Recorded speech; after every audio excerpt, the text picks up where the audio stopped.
Halo semuanya, Assalamualaikum warahmatullahi wabarakatuh. Selamat pagi,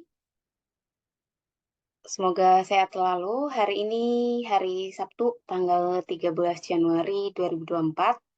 Kali pertama setelah November atau Desember 2022 saya terakhir membuat video. Jadi setelah 13-14 bulan saya baru membuat video lagi, teman-teman semua. Nah, untuk video yang akan saya buat ke depannya, seperti nama channel ini adalah Catatan Akuntan. Mungkin kalau kita lihat dari 23 video yang pernah saya upload, itu terkait dengan akuntansi semua. Nah, setelah saya pikir-pikir, saya akan memperluas cakupan video pembelajaran yang akan saya buat. Jadi akuntansi insya Allah tetap. Kemudian ini rencana yang sedang saya tag ini, video terkait dengan persiapan UTBK dan SNBT terkait dengan matematika, gitu ya. Kemudian semoga nanti ke depannya saya agak konsisten untuk membuat video, begitu. Nah, kita mulai dari persiapan UTBK dan SNBT terkait dengan penalaran matematika. Nah, untuk adik-adik SMA, SMK gitu ya, yang ingin melanjutkan ke perguruan tinggi, ketika kita belajar dengan buku, kadang kita merasa bosan gitu ya. Terkadang itu pembelajaran dengan audio visual itu agak lebih efektif untuk membuat kita ingat apa yang telah kita pelajari. Nah, sehingga saya membuat video ini untuk ya sedikit membantu teman-teman yang mempersiapkan diri untuk melanjutkan ke perguruan tinggi.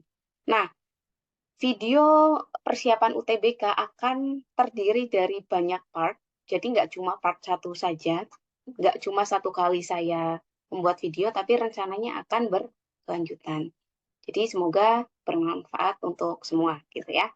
Nah, untuk part satu ini saya akan mulai dari dua soal latihan penalaran matematika. Seperti itu. Saya share ya, semoga teman-teman sudah bisa melihat di layar dengan baik. Oke, saya slideshow dulu. Ini dengan bahan seadanya gitu ya. Oke, kita masuk ke soal pertama. Nah, soal ini saya mengambil dari beberapa referensi, kemudian saya modifikasi soalnya ya. Jadi ini tidak mengambil dari referensi, saya ambil gitu, tapi saya modifikasi untuk soal tersebut. Jadi saya membuat soal ini sendiri. Nah, untuk soal pertama,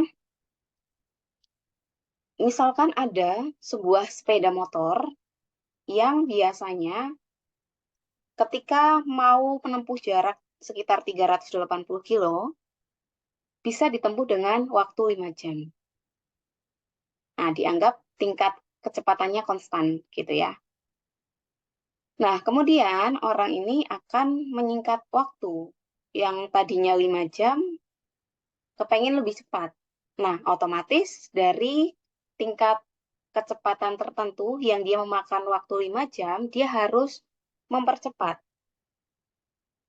kecepatan kendaraannya pada level tertentu. Nah, di sini sepeda motor tersebut meningkatkan kecepatannya 25% lebih cepat.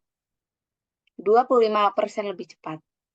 Nah, berapa waktu yang dibutuhkan untuk menempuh jarak 380 km tersebut?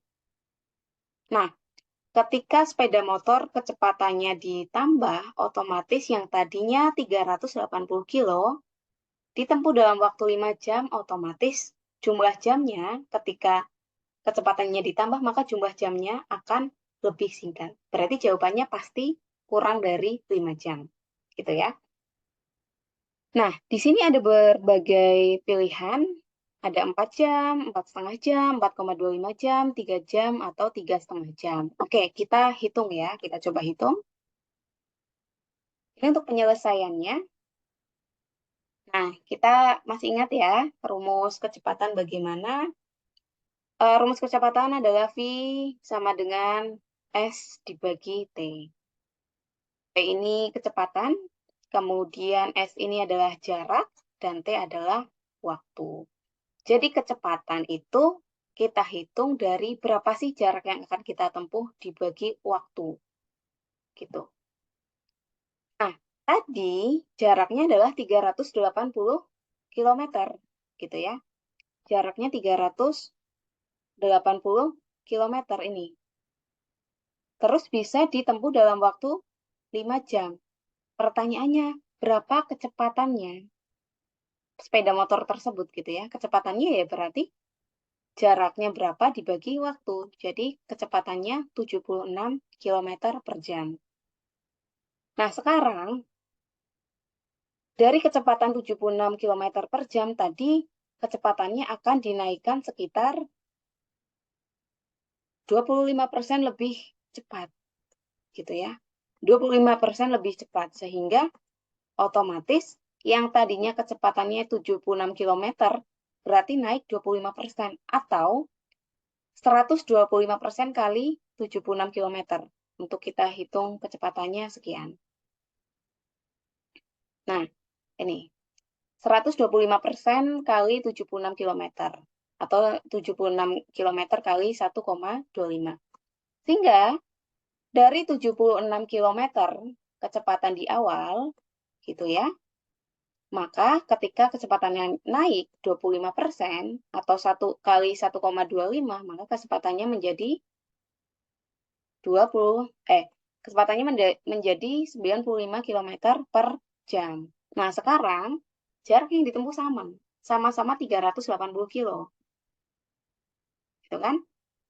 Nah, karena kecepatannya berubah jadi lebih tinggi, yang tadinya 76 km per jam menjadi 95 km, maka untuk kecepatannya 380 km, untuk waktunya 380 km dibagi 95 km. Sehingga hasilnya adalah 4 jam. Gitu ya. Hasilnya adalah 4 jam. Arti yang tadinya ditempuh dalam waktu 5 jam, kemudian kecepatannya naik 25%, maka sekarang waktu yang dibutuhkan adalah poin A, atau 4 jam. Gitu ya. Oke. Kemudian kita lanjut ke soal yang kedua. Nah, oke, kita lanjut soal yang kedua. Oke, kita akan menghitung gaji nih. Ya, Randy, Putra, dan Amel merupakan pegawai di CV Maju Jaya.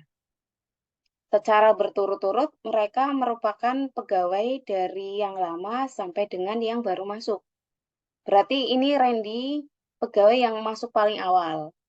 Kemudian Putra, selanjutnya yang paling akhir adalah Amel. Nah, secara logika biasanya karyawan yang masuk lebih awal itu gajinya akan lebih tinggi. Gitu ya. Karena dia sudah mengabdi cukup lama. Gitu. Nah, hal ini berdampak terhadap gaji yang diterima masing-masing. Jika jumlah gaji Putra 90% gajinya Randy, jadi Randy ini Putra itu gajinya 90%. 90% ya dari Randy, kemudian Amel 75% dari Randy.